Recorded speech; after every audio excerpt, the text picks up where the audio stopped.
Hello everyone and welcome to week 2.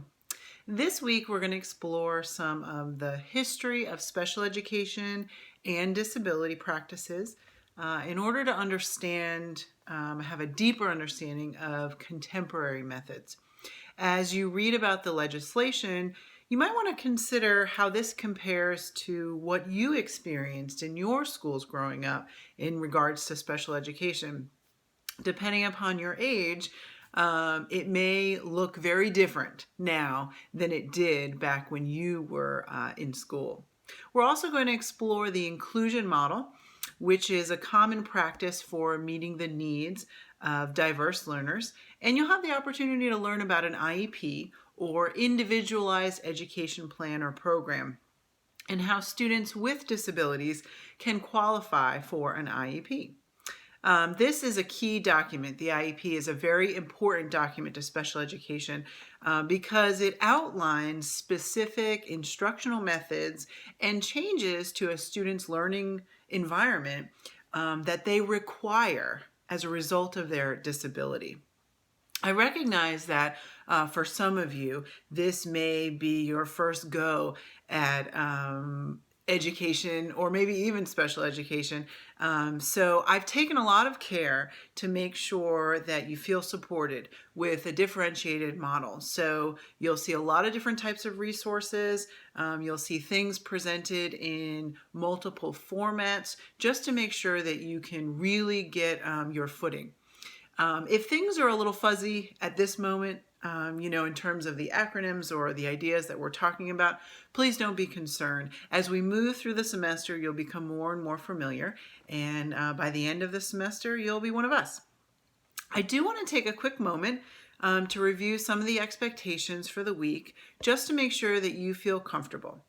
You'll start in step 1, where you'll see the expectations and the timeline for the week. So you can use that to really keep yourself organized. You'll also see the learning objectives in step 1. And that's a good way to kind of self-check yourself, to see what it is you know after reading and engaging in those resources. You'll notice whenever I present chapters from our textbook, I'll also include a PowerPoint that's actually made by the publisher. You're not required to utilize this resource, but I do know that some students kind of like to use it as a note-taking strategy or as a more detailed table of contents as they read. But know that you're not required to use it and you don't have to do anything with it or turn it in. The major assignment this week is going to be to participate in our first discussion board. So you'll find detail about that in step 2. Make sure that you review the directions and answer each component when you do your discussion board response. After many semesters teaching in the online setting and collaborating with other instructors, I really feel like we've got a good timeline set up to make sure that the discussion board is a rich, sort of authentic learning experience, especially in a course like this one where we have students from different disciplines. So the timeline that we have established is that by Thursday, midnight by Thursday, you'll complete your initial post using the guidelines that you'll find in step 3. And then by Sunday, the expectation is that you'll respond with at least 3 replies, either in a discussion that you started or a discussion that one of your course mates has started. It doesn't matter where you post. As long as you're posting in the correct form, I'll be able to see your posts and your replies and give you credit. One last thing that I do want to mention is that this timeline is important because it allows those of us that may be early birds to kind of get in, do our initial post, and then know when we can expect everyone else has posted. And then it allows some of us who might be night owls or have a touch of the last minute gene in us to meet those expectations and stay on track. Okay, lastly, before I let you go, I do want to mention the Ask Your Instructor tab.